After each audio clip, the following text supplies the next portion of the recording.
बिजली को लेकर मतलब हमारी काफ़ी लंबे 2-3 दिन तक हमारे साथ उनके साथ बैठक रही है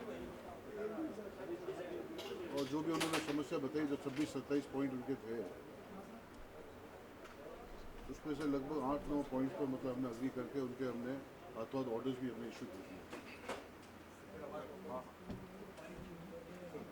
और अभी जो ये बारिश जो हो रही है मतलब पूरे जैसे सिरोही जालोर पाली में, जो मैं कह सकता हूँ कि मतलब अतिवृष्टि के टाइप मतलब वहाँ बारिश हुई है।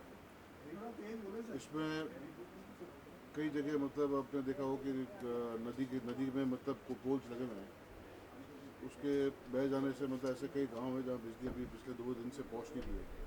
वैसे भी मतलब नदी का बहाव कम होगा, मतलब ऐसे ही पानी कम होगा तो निश्चित रूप से मतलब हमने पूरा इसको रिस्टोर, बहुत जल्दी हम इसको रिस्टोर कर लेंगे। ऐसे कई गांव हैं जिसमें बिजली की समस्या मतलब ऐसे कोई पोल वोल बह के नहीं चले गए, मतलब उसको तो हमारे अधिकारी मतलब अभी काम करके मतलब बहुत जल्दी हम उसको रिस्टोर कर रहे हैं। ऐसे कई जगह है जहाँ नदी के बहाव में मतलब पोल बह के चले गए, उस गांव को मतलब आज भी मतलब पिछले 2 दिन से लाइट नहीं है। उसको जैसे ही नदी का जब तक बहाव कम होगा नहीं, इसलिए हम काम कर नहीं पाएंगे। इसके लिए हम कोई ऑल्टरनेट व्यवस्था भी ढूंढ रहे हैं, मतलब ऑल्टरनेट व्यवस्था से उस गांव को हम जोड़ सकते हैं। ऐसे गांव को हम उसको वापस उनको विद्युत आपूर्ति वापस शुरू हो उसके उसकी हम तैयारी कर रहे हैं। तो सबसे ज़्यादा लॉस कहाँ पे आपको अभी तक पता चलता है? आपके इन तीनों जिलों में मतलब सिरोही जालोर पाली में जो अधिकांश जहाँ मतलब फ्लडेड एरिया है, उस एरिया में मतलब बिजली की मतलब गांव में आपूर्ति में कमी आई है निश्चित रूप से।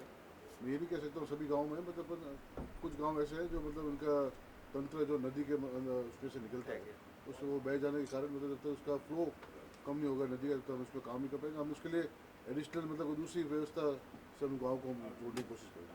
सर फार्मर्स की कोई डिमांड रही सर इलेक्ट्रिसिटी को लेकर?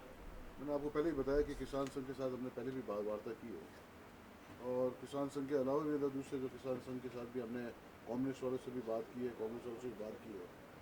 मैं जहाँ तक समझता हूँ बिजली के इस मामले में मतलब जो भी इनकी मांगे थे हमने लगभग उनकी मांगे पूरी की है। आपने देखा हो कि हमने 2015 में हमने किसानों की दरें बढ़ाई थी, वापस 2017 में बढ़ाई, मतलब जिसमें किसानों की दरें वापस सरकार ने अपने स्वयं अपने ऊपर ले लिया है। इससे लगभग 1800 करोड़ रुपए का जो सब्सिडी है वो मतलब गवर्नमेंट ने अपने ऊपर लिया है। जो पिछले सरकार ने 5 साल में किसानों को 2000 करोड़ की सब्सिडी दी थी, हमने हमारे 3 साल में मतलब लगभग 20,500-600 करोड़ रुपए मतलब हमने किसानों को कॉस्ट सब्सिडी के तहत मतलब 3 साल में हमने दी है। तो जो किसानों की जो मांग है और भी इनकी कई मांग थी, इसमें हमने कई फैसले किए। आपने देखा हो तो हमने जो पैकेज जो घोषित किया था उसको भी मतलब उन्होंने सभी किसानों ने उसको सराहा है।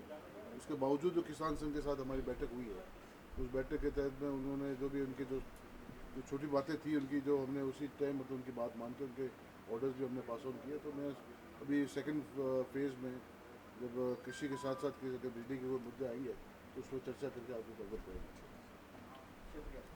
Thank you.